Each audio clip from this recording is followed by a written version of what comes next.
Assalamualaikum warahmatullahi wabarakatuh.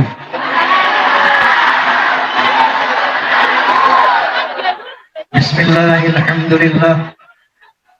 Alhamdulillahilladzi hadan nasa ila ayatin thayyibatin fid dunya wal akhirati bisyari'atil Islam. Asyhadu an la ilaha illallah wahdahu la syarika lah dzul jalali wal ikram. Wa asyhadu anna sayyidana wa nabiyyana Muhammadan abduhu wa rasuluh sayyidul arabi wal ajam. Wassallallahu ala sayyidina Muhammad wa ala alihi wa sahbihi wasallam. Amma ba'd. Al-mukarramun, para alimin ulama yang saya muliakan, wabil khusus pimpinan Pondok Pesantren Darul Ansor di bawah pimpinan Kiai Haji Sutisna kalau tidak salah,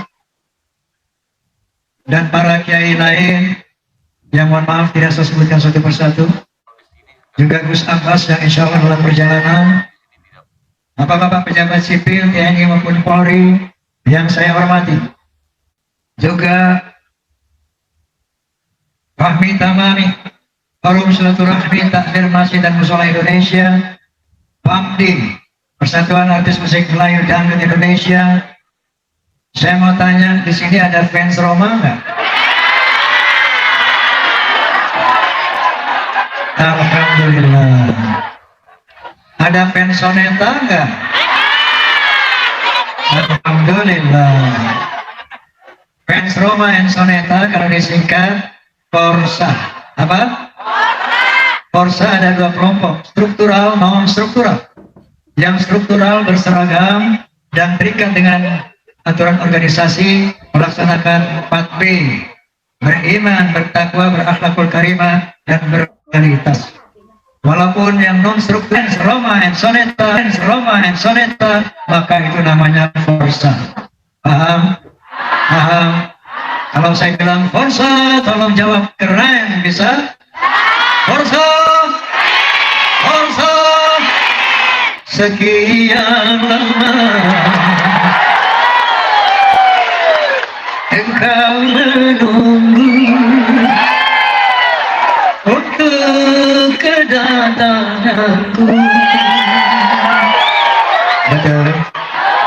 Bukankah aku telah berjanji kita jumpa di sini? Ku datang,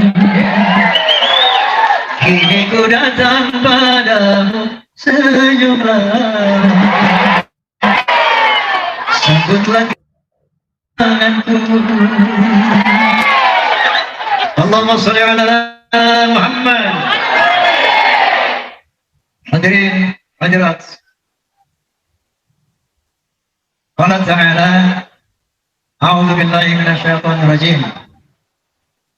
Wal mu'minuna wal mu'minatu ba'duhum awliya'u ba'd, ya'muruna bil ma'ruf wa yanhauna 'anil munkar wa yuqimuna as-salata wa yu'tuna az-zakata wa yuti'una Allah wa rasulahu ulaika hakim.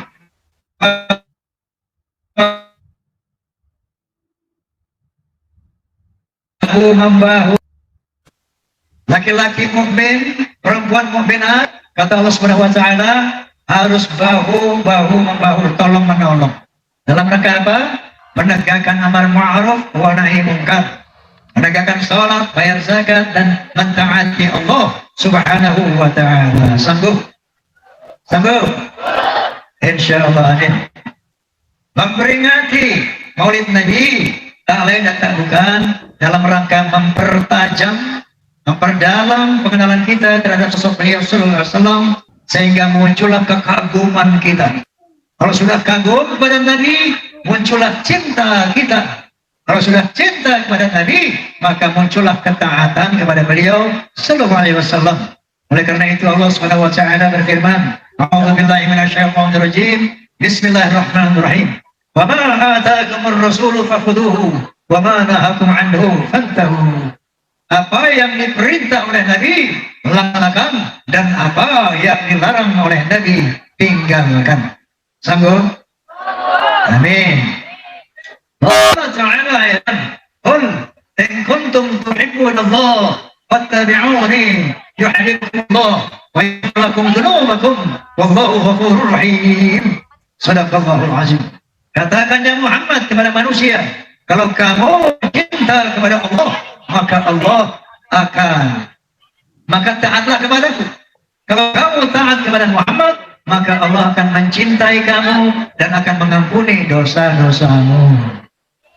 Mau dicintai Allah, mau diampuni dosanya oleh Allah, maka syaratnya taatlah kepada Nabi Sallallahu Alaihi Wasallam. Karena pada hakikatnya ketaatan kepada Rasulullah adalah ketaatan kepada Allah Subhanahu wa Ta'ala. Paham?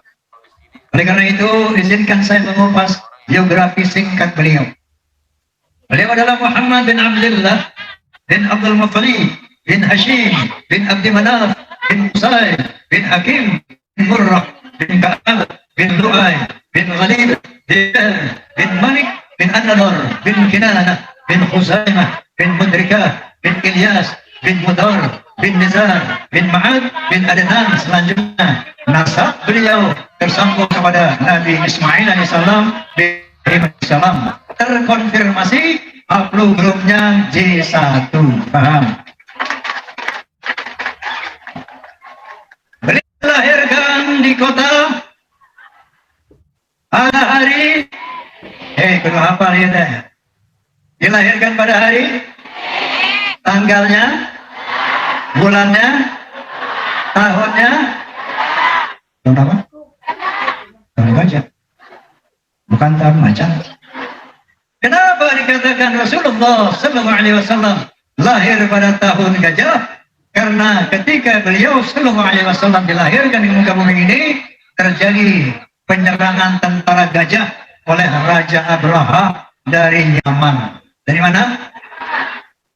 Tentara Abraha membawa pasukan gajah dari Yaman. Tujuannya mau menghancurkan Ka'bah. Kenapa? Dia cemburu dengan Ka'bah, iri dengki dengan Ka'bah, karena banyak kabilah-kabilah dari berbagai macam pelosok jazirah Arab yang saat itu datang berbondong-bondong ke Makkah untuk bermacam-macam aktivitas. Mereka beribadah di Ka'bah dan sebagainya. Sementara kitab suci San'a di Yaman sepi, tidak ada pengunjung. Maka dia cemburu untuk bisa mendatangkan para orang-orang yang banyak ke negeri Yaman, maka dia mau menghancurkan Ka'bah. Paham? Paham? Ini motivasinya. Maka sejarahnya diambil oleh Allah Subhanahu wa Ta'ala dalam surat Al-Fil. Alam tara kaifa fa'ala rabbuka alam yaj'al kaidahum wa arsala 'alaihim tarbihim bijaratin faj'alahum. Tidakkah kamu lihat bagaimana Allah menggagalkan upaya mereka yang mau meruntuhkan Ka'bah? Maka Allah mengutus burung-burung yang berbondong-bondong ababil dengan membawa batu-batu dari neraka, kemudian melontari tentara gajah sehingga lumat seperti rumput yang dikunyah. Allahu Akbar. Allahu Akbar. Allahumma shalli ala Muhammad. Ternyata kecemburuan itu kalau kita lihat sampai sekarang terjadi. Kita lihat kota Tarim, dia bikin kuburan Nabi Hud palsu. Dia tawaf di sana. Mereka mengatakan, kalau mau ke haji ke Mekah nggak usah, datang saja ke Tarim karena harumnya Rasulullah sudah ada di Tarim. Inna lillahi. Ternyata kecemburuan Ibrahim masih terjadi sampai saat ini. Nah, minum dulu boleh? Di sini.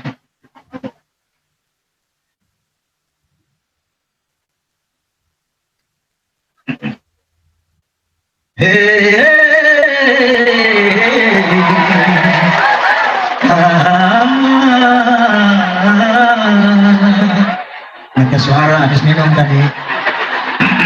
Minum lagi.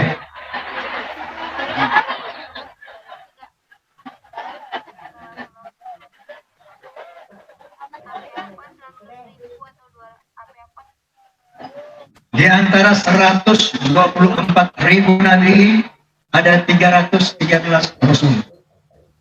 Di antara 313 rasul itu, Nabi Muhammad SAW adalah rasul yang teragung dan nabi yang terbesar.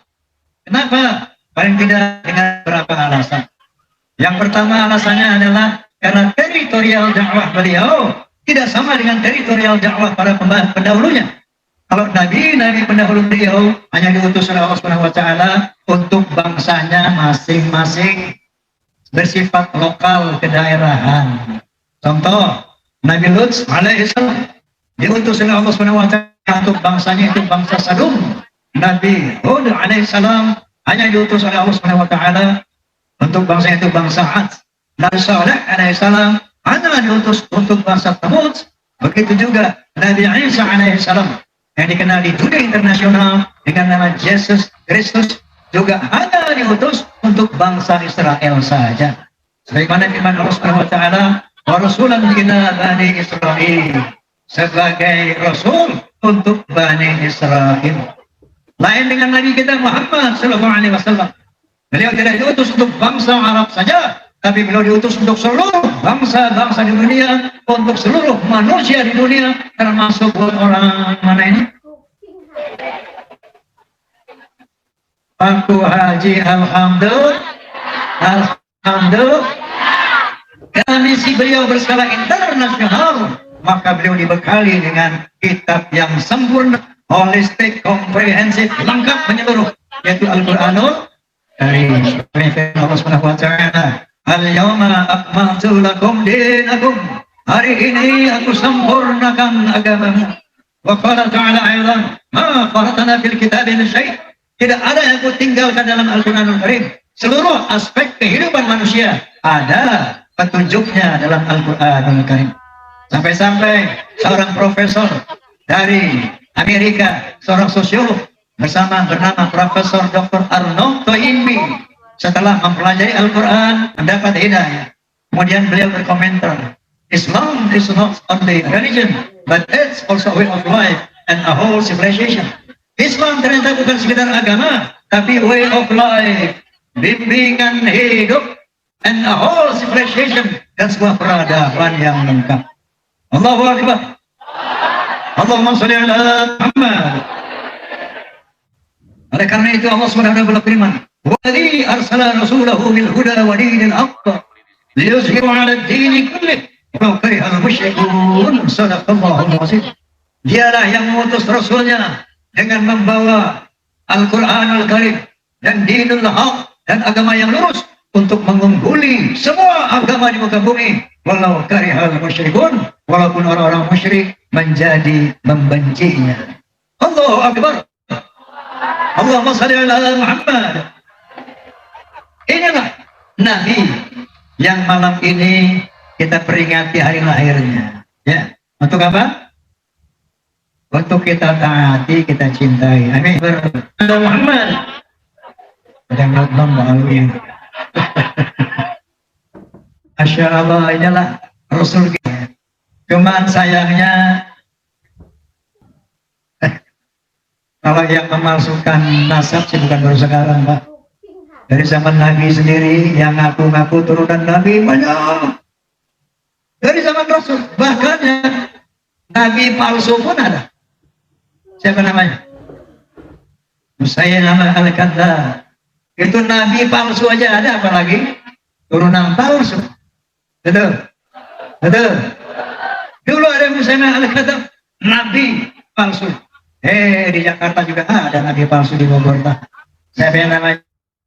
Musadek, Nabi palsu.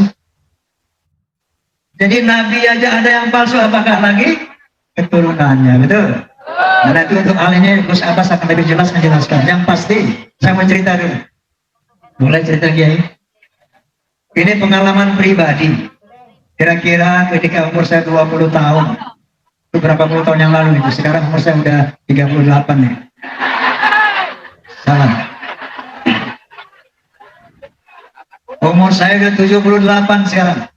Ketika saya berumur 20 tahun, terjadi satu hal yang buat saya sangat mengejutkan.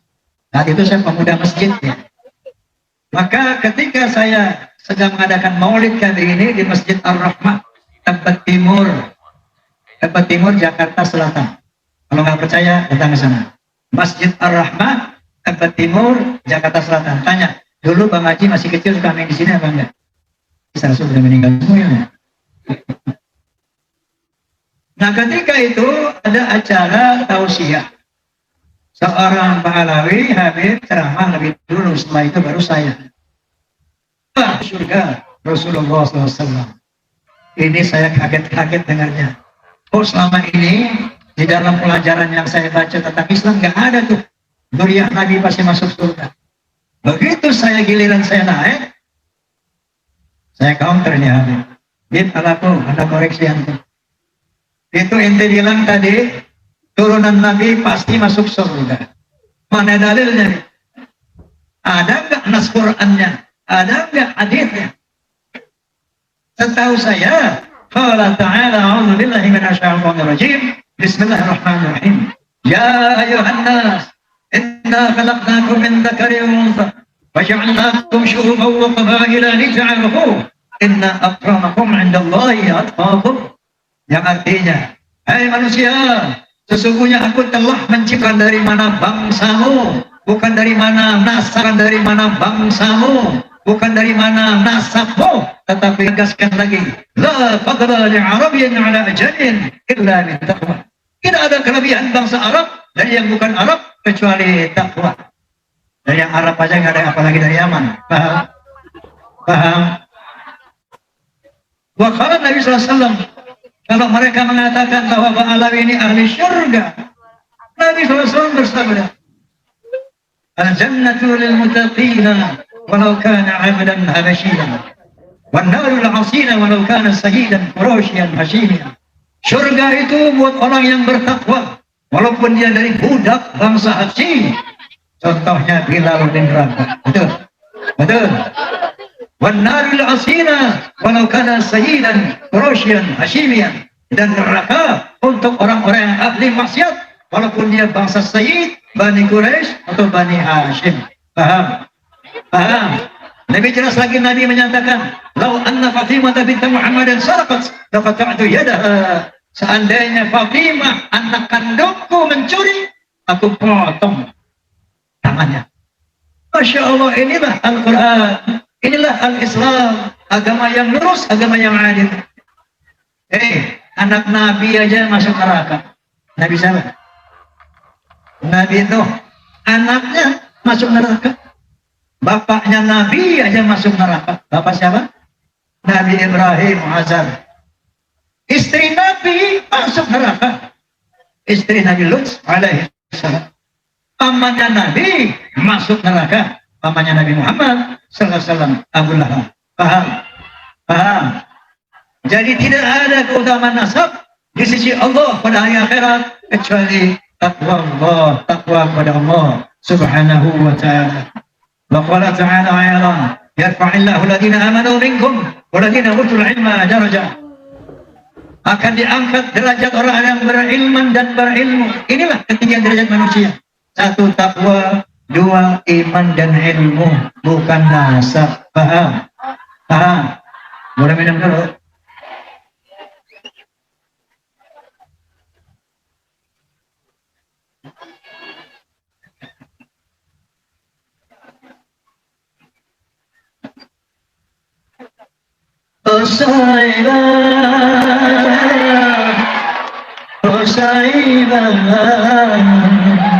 Anaknya sudah suara lagi.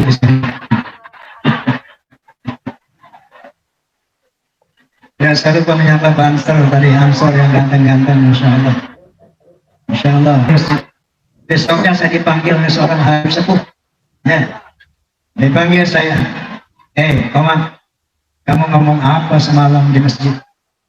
Saya cerita, bla bla bla bla bla bla. Bagaimana, Habib? Mohon petunjuk. Dia bilang apa? Yang kamu ngomongin semuanya itu benar, enggak salah. Lalu Habib, tapi saya mohon jangan diulangi lagi kata-kata seperti itu. Khawatir memecah belah umat Islam, katanya. Jadi pesan itu saya simpan dalam perut selama 50 tahun. Sepanjang dari umur 20 tahun, Habib itu pesan jangan ngomongin lagi ya, Ma. Oke. Sampai sepanjang 50 bermacam-macam, Masya Allah, doktrin-doktrin khurafat. Masya Allah, bermacam-macam yang saya dengar, tapi saya diam. Karena saya ingat janji saya. Ada habaib yang ngomong, hei, ulama kami, leluhur kami, Al-Faqih Muqaddam, bisa mi'raj satu malam 70 kali menghadap Allah Subhanahu wa ta'ala. Satu malam 70 kali. Ini menghina Rasulullah. Rasulullah hanya diizinkan oleh Allah Subhanahu wa ta'ala mi'raj satu kali seumur hidup. Ini dia mengaku tiap malam 70 kali mi'raj. Khurafat yang lain bahwa leluhur kami bisa memadamkan api neraka dengan kelingking, menghina Allah Subhanahu wa ta'ala. Ada lagi yang mengatakan itu Nabi Hud, kuburannya di Yaman, kuburan palsu itu kalau Imam Fatih Faqih Muqaddam nggak berziarah ke sana, Nabi Hud bangun dari kuburnya, bangun menghampiri Faqih Muqaddam. Karena kenapa engkau ke sini? Karena engkau tidak berziarah kepadaku, maka aku berziarah kepadamu. Inna lillahi wa inna ilaihi raji'un. Seperti ini seorang ahli maksiat. Mati dia, ahli maksiat mati. Tetapi karena cinta kepada Pak Alawi, cinta kepada Habib, ketika disiksa sama malaikat Munkar wa Nakir, dimarahin itu Munkar wa Nakir. Jadi alah macam-macam tentang khurafat. Leluhur kami bisa menurunkan hujan susu. Ya Allah, pusing lagi. Bisa menurunkan hujan susu. Sampai sekarang susunya masih ada tuh di Oman. Inna lillahi wa inna ilaihi. Kenapa mereka mengutarakan hal ini? Untuk menyulap, untuk mensihir umat Islam yang tidak menggunakan akal. Agar mereka tunduk takluk kepada habaib, sehingga apapun yang diperintah, apapun yang dia minta, pasti dia kabulkan. Ini tujuannya. Ternyata udah gitu banyak saya dengar dawir. Ada orang cerita sama saya, Bang Haji, ini gue dipinjam 3 bulan. Ini orang cerita sama saya. Intel ya? Ini ada orangnya. Ismail cerita, teman saya sih, bininya dipinjam 3 bulan. Yang datang kepada saya, ada kiai, bilang begini sama saya, ini emang kurang ajar malam ini. Itu anak-anak kecil, anak muda datang ke rumah orang, kiai, anak kecil mobil, sama pakai ini sana, terus mana duit? Kali hidupnya kiai kondang di Jakarta. Gue mau ngomel cucu Nabi, gue mau marahin takut gak dapat syafaat. Kalau gue tahu Nabi palsu, gak keplak palanya tuh. Seperti itu yang saya alami lagi. Ada pengusaha dari Kalimantan Selatan datang ke Soneta. Dia bilang, Bang Haji, alhamdulillah saya bahagia sekarang setelah dengar podcast Bang Haji, keterangan Kiai Imaduddin. Kenapa? Saya sekarang berani ngusir Pak Alawi kalau datang ke rumah. Saya bilang, kenapa? Karena selama ini mereka selalu memeras saya, Bang Haji. Karena satu hari dia datang minta sapi 3. Besok harus ada sapi 3. Saya bilang, nggak ada Beb sapi 3. Ini cuma saya punya duit 7 juta. Nggak mau 7 juta. Dilemparin uang saya lagi 7 juta, nggak mau terima. Saya mau sapi 3 besok. Saya dengan istri saya kelimpungan. Ya Allah, mau jual apa kita nih? Jangan sampai ada bersyafaat ini kita nih.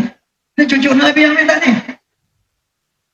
Akhirnya kita sekarang kita jual segala macam pagi-pagi, sorenya bisa beli sapi 3. Akhirnya saya masuk rumah sakit jantung namanya. Wallahi, ini cerita seorang pengusaha dari Kalimantan. Datang ke Soneta untuk menyatakan kegembiraannya. Karena sekarang dia sudah tercerahkan, sudah hakul yakin, Pak Alawi bukan keturunan Nabi.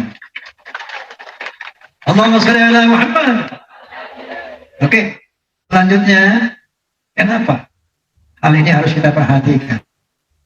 Saya dalam podcast saya telah menyatakan saya hakul yakin bahwa kaum Alawi bukan keturunan. Hakul yakin. Lalu ada orang dari sana, oh itu Roma Irama punya ilmu apa dalam podcast saya?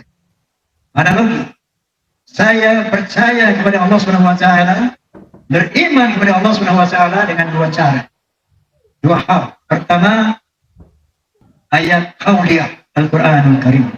Yang kedua, ayat kauliyah alam semesta ini. Saya yakin kepada Allah. Ayat kauliyahnya apa? Qala ta'ala, a'udzu billahi minasyaitonir rajim. Bismillahirrahmanirrahim. Innani anallah la ilaha illa ana fa'budni wa aqimis salata li dzikri. Akulah Allah sesungguhnya dan tidak ada Tuhan selain aku, maka sembahlah aku dan tegakkan sholat untuk mengingatku. Ini satu ayat kauliyah. Dan banyak lagi ayat-ayat lain tentang keyakinan saya bahwa Allah itu Tuhan dan ada. Lalu ayat kauliyah, Allah Subhanahu wa taala berfirman, A'udzu billahi minasyaitonir rajim. Bismillahirrahmanirrahim. Inna fi khalqis samawati wal ardh wa ikhtilafil laili wan nahar wal fulki allati tajri fil bahri bima yanfa'u an-nas wa ma anzalallahu minas sama'i min ma'in fa ahya bihi al-ardha ba'da mawtiha wa batha fiha min kulli dabbah wa tasrifir riyahi wa sahabil musakhkhari baina as-sama'i wal ardh la ayatin liqaumin yaqilun. Shadaqallahul azim. Sesungguhnya pada penciptaan langit dan bumi, pada terjadinya pergantian malam dan siang yang begitu teratur, bisanya kapal-kapal berlayar di lautan dengan membawa hal-hal yang bermanfaat buat manusia. Turunnya air dari langit, dengan air itu dihidupkan bumi yang mati. Ditebarkannya berbagai macam binatang melata di muka bumi. Terjadinya pergeseran awan dan angin di antara langit dan bumi. Itu bukti bahwa Allah ada, bahwa Allah Tuhan. Liqaumin yaqilun, bagi orang-orang yang berakal. Paham? Begitu juga saya hakul yakin Ba'alawi bukan turunan Nabi dengan ayat kaun dan ayat kauniyah. Dan kauliyahnya apa? Tasqi Imaduddin, Tasqi Kiai Haji Imaduddin Utsman Al-Bantani. Saya bukan ahli nasab, tapi saya bisa membaca penjelasan-penjelasan tentang nasab. Menurut Kiai Haji Imaduddin Al-Bantani, itu yang namanya Ahmad bin Isa, keturunan ke-8 dari Rasulullah, namanya Ahmad bin Isa. Dari abad ke-4, ke-5, ke-6, ke-7, ke-8, ke-9 Hijriah hanya punya anak 3, yaitu Muhammad, Ali, dan Husain. Selama 550 tahun itu yang tercatat dalam manuskrip sejarah, anaknya cuma 3, Muhammad, Ali, dan Husain. Tiba-tiba pada akhir abad ke-9 muncul nama Ubaidillah sebagai anak yang ke-4. Saya mau tanya, masuk akal nggak? 50 tahun anaknya 3, begitu 50 tahun muncul anak yang ke-4, masuk akal nggak? Itu satu ayat kauliyah. Ayat kauliyahnya apa? Tes DNA. Masya Allah, DNA ini teknologi Allah yang untuk digunakan buat manusia untuk segala kepentingan dan sudah diakui oleh dunia internasional. Bahwa haplogrupnya Rasulullah SAW adalah terkonfirmasi J1. Ini yang namanya Ba'alawi telah diperiksa DNA-nya sebanyak 180 orang di negeri Yaman. Ya, di Yaman. Dan sebagian juga dari Indonesia. Kalau nggak percaya, klik family3dna.com. Nanti pulang klik family3dna.com, klik. Itu nanti keluar tuh. Yang namanya Al-Ini, Al-Atos, Al-Idrus, semua itu haplogrupnya adalah G. Bukan J1, tapi G. Artinya G apa? Jangankan turunan Nabi, Arab pun bukan. Menurut ahli ilmu filologi, Profesor Menahem Ali, haplogrup itu adalah haplogrup orang Yahudi Askenazi, Yahudi Hazara. Nah, ini 3 ilmu ini yang membuat saya hakul yakin bahwa Ba'alawi bukan keturunan Nabi SAW. Allahu Akbar. Allahu Akbar. Dan saya katakan saat itu, mulai sekarang saya tidak akan panggil mereka sebagai Habib lagi. Sahabat saya yang namanya Muhammad Rizik Syihab itu tidak saya. Saya tidak akan panggil Habib Taufik lagi, tapi saya panggil Al-Mukarram wal Muhtaram Ustaz Taufik As-Sagaf. Paham? Paham? Karena kalau saya panggil Habib pasti terkenal sebagai keturunan Nabi. Oke? Nah sekarang Kenapa ini harus diwaspadai? Karena ini bahaya. Bahaya secara ekonomi, bahaya secara agama, bahkan bahaya secara politik. Contohnya, mereka membuat kuburan-kuburan palsu. Ini sudah tersedia di seluruh dunia bahkan. Kuburan-kuburan palsu, Habib itu dibongkar, nggak ada orangnya. Ya. Kemudian Wali Songo dipalsukan. Kuburan KRT sampai Sumo di Ningrat dipalsukan menjadi kuburan Habib. Siapa itu? Bin Yahya. Jadi pemalsuan kuburan ini tujuannya apa? Untuk memberikan kesan kepada bangsa Indonesia. Hei, orang Ba'alawi ini telah menguasai Indonesia jauh sebelum kalian. Lihat leluhur kami Ba'alawi. Ini juga akan memberitahuan kepada orang-orang Yaman bahwa Indonesia ternyata tempat leluhur kita. Buktinya kuburan-kuburan Habib tersebar di mana-mana dan mereka para wali. Ini kalau udah orang Yaman, kumisan aja wali. Kita begini. Ya. Yang kedua, tadi doktrin-doktrin sesat, khurafat untuk menundukkan, menghipnotis umat Islam Indonesia agar dia tunduk takluk kepada Habib. Jadi kalau sudah tunduk takluk, diminta apanya saja dikasih, termasuk bininya dikasih. Kalau sudah tunduk takluk, diperintahkan saja dilaksanakan. Karena meyakini, oh ini hebat, bahwa dia adalah turunan Nabi. Inna lillahi wa inna ilaihi raji'un. Kemudian yang ketiga, jika memalsukan sejarah-sejarah Indonesia. Namanya Pangeran Diponegoro itu adalah Habib. Engkau Imam Bonjol Habib, bahkan Jenderal Sudirman dibilang Habib. Kalau nggak ada Habib, Indonesia nggak merdeka. Indonesia milik Aulia Karim. Inna lillahi wa inna ilaihi raji'un. Oleh karena itu saya katakan dalam podcast saya, ini bukan masalah kecil, masalah besar. Ancaman buat akidah umat Islam, ancaman buat eksistensi negara Republik Indonesia. Kemudian yang lain memprovokasi umat. Asah pedangmu, asah celuritmu, ayo perang. Jelas banget dia mau ngadu domba umat Islam. Yang perang nanti sama pribumi, bukan pribumi sama Habib perang. Kita sama kita, Habibnya nonton. Begitu kita sama kita perang, mereka muncul tampil sebagai pemimpin Indonesia milik Aulia. Paham nggak sih lo? Hei, paham? Allahu Akbar. Allahumma shalli ala Muhammad. Makanya saya katakan ini bahaya. Kepada umat Islam saya katakan waspada. Ya, saya milik tarikh, Indonesia milik tarikh, Indonesia milik tarikh. Enggak miris, enggak merinding kita dengar ini. Dan kepada teman-temanku dari Alawi, segeralah taubat. Kenapa? Anda sudah tahu bahwa Anda bukan turunan Nabi. Tahunya dari mana? Saya yakin mereka tahu. Bagaimana saya yakin mereka tahu?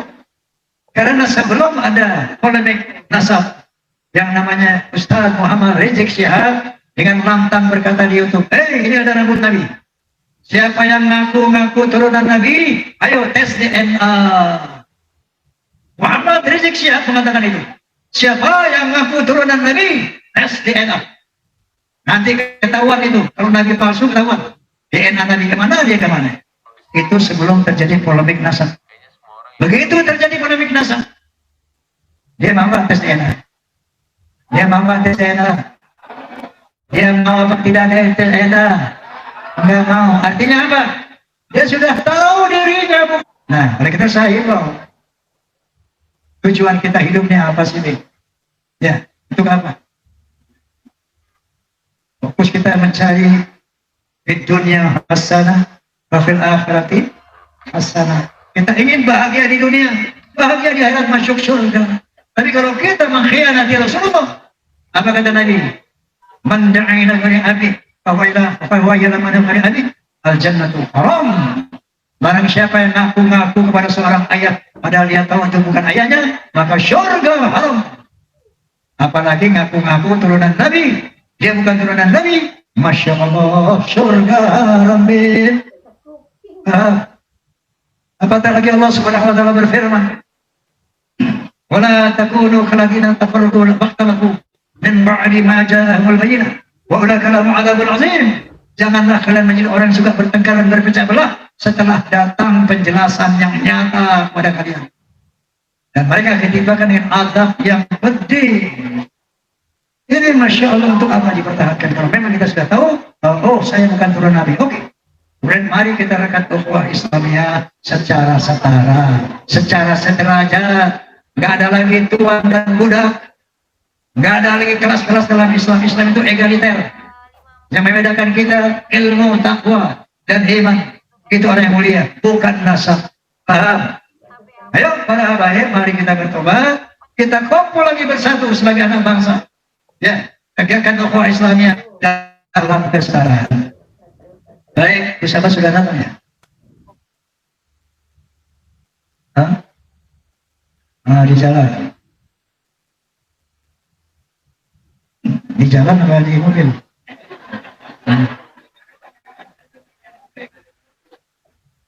Baik. Di samping menyampaikan kalimat tauhid, ada spesifikasi Rasulullah, yaitu membangun akhlak. Ya, sebagaimana sabda Nabi SAW, "Innama bu'ithtu liutammima makarimal akhlaq." Sesungguhnya aku dibangkitkan untuk memperbaiki akhlak. Tahu akhlak? Apa itu? Kelakuan, perilaku. Ya, attitude kata orang Inggris. Secara orientatif, akhlak ada 3. Akhlak kepada Allah, akhlak kepada sesama manusia, akhlak kepada alam, hewan, dan tanaman. Secara kualitatif, akhlak juga ada 3. Akhlakul karimah, akhlak yang mulia. Akhlakul ammah, akhlak yang standar. Dan akhlakul sayyi'ah, akhlak yang buruk. Rasulullah selalu menyontohkan akhlakul karimah kepada Allah, kepada manusia, dan kepada hewan dan tanaman. Contohnya akhlak kepada Allah Subhanahu wa taala. Muhammad bin Abdullah SAW adalah sosok yang maksum, nggak punya dosa. Tapi sholatnya hampir bengkak kakinya. Muhammad bin Abdullah SAW adalah sosok yang maksum, tapi istighfarnya 100 kali nggak kurang 1 hari. Allahumma anta rabbi, la ilaha illa anta, khalaqtani wa ana 'abduka wa ana 'ala ahdika wa wa'dika mastata'tu. A'udzu bika min syarri ma sana'tu. Abu'u laka bi ni'matika 'alayya wa abu'u bi dhanbi faghfir li fa innahu la yaghfiru dhunuba illa anta. Masya Allah. Istighfarnya 100 kali padahal dosanya enggak ada. Ini akhlakul karimah kepada Allah Subhanahu wa taala. Ka'bah itu kepalanya diliputi, dilumuri kotoran onta. Apa marah? Bahkan pernah dilempari batu di Taif, apakah beliau marah? Tidak. Fabima rahmatin min Allah linta walau kunta fazzan bil khalqi lan fadhi min hawli. Hanya dengan rahmat dari Allah Subhanahu wa taala, maka perilaku Nabi sangat lemah lembut kepada mereka. Walau kunta fazzan bil khalqi lan fadhi min hawli. Kalau kamu kasar, keras hati, sombong, mereka akan lari dari sisi mulia Muhammad. Wa syawirhum fil amr. Maka musyawarahlah dalam setiap ada persoalan. Bukan caci maki, bukan menghujat, bukan dan sebagainya. Ini akhlak Nabi. Paham? Akhlak kepada hewan dan tanaman, Masya Allah. Ini makhluk Allah yang hidup, pohon ini. Walladhi khalaqa ma fis samawati wal ardh. Dialah yang menciptakan pohon. Subhanalladzi khalaqal azwaja kullaha mimma tumbitul ardh. Maha suci Allah yang menciptakan pohon-pohon di bumi berpasang-pasangan. Jadi ada perempuan dan lelaki ini pohon ini. Ya. Apa? Kemudian mereka kawin. Wa arsaliyah ila baqiyah. Aku utus angin sebagian untuk mengawinkan pohon. Oleh karena itu berakhlak kepada pohon. Nabi selalu memberi salam kepada pohon. Karena dia bertasbih kepada Allah. Yusabbihu lahu ma fis samawati wal ardh. Semua bertasbih kepada Allah dengan caranya, termasuk pohon dan hewan. Makanya Nabi selalu mencintai hewan sekecil apapun. Nabi selalu menyayangi pohon-pohon. Karena ini makhluk Allah yang semua bertasbih kepada Allah. Paham? Sebagai penutup, saya akan membawakan sebuah syair yang berjudul akhlak. Tapi saya minta semuanya ikut nyanyi ya. Setuju? Begini. Dalam berbicara harus memakai akhlak. Akhlaknya rame-rame. Paham? Dalam berbicara harus memakai rumah tangga, harus memakai akhlak. Di dalam bernegara harus memakai akhlak. Manusia mulia adalah dengan akhlak. Manusia kan hina kalau tidak berakhlak. Harta dan jabatan Oh, tak menjadi ukuran. Betul, betul. Oh, oh, oh, oh, oh. Lagi ya. Oh, oh, oh, oh.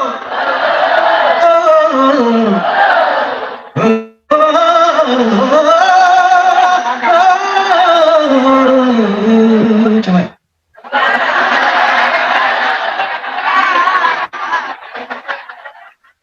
Manusia adalah sebaiknya ciptaan.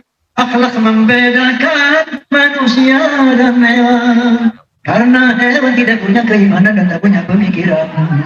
Hidup bebas tidak terikat oleh hukum dan juga peraturan. Darah, darah, darah, darah, darah, darah, darah, darah, darah, darah, darah. Dalam pergaulan harus memakai akhlak. Di dalam persaingan harus memakai akhlak. Dalam perjuangan harus memakai akhlak. Dalam pemerintahan harus memakai akhlak. Kehidupan indah hanyalah dengan akhlak. Damai dan sentosa hanyalah dengan akhlak. Kalau tak berakhlak, kalau berbangsa tak berakhlak, kalau tak berakhlak, negara jadi rusak. Betul? Betul? Darah, darah, darah, darah, darah, darah, darah, darah, darah, darah, darah, darah. Allahumma fiqna min syarri. Billahi taufiq wal hidayah. Wassalamualaikum warahmatullahi wabarakatuh.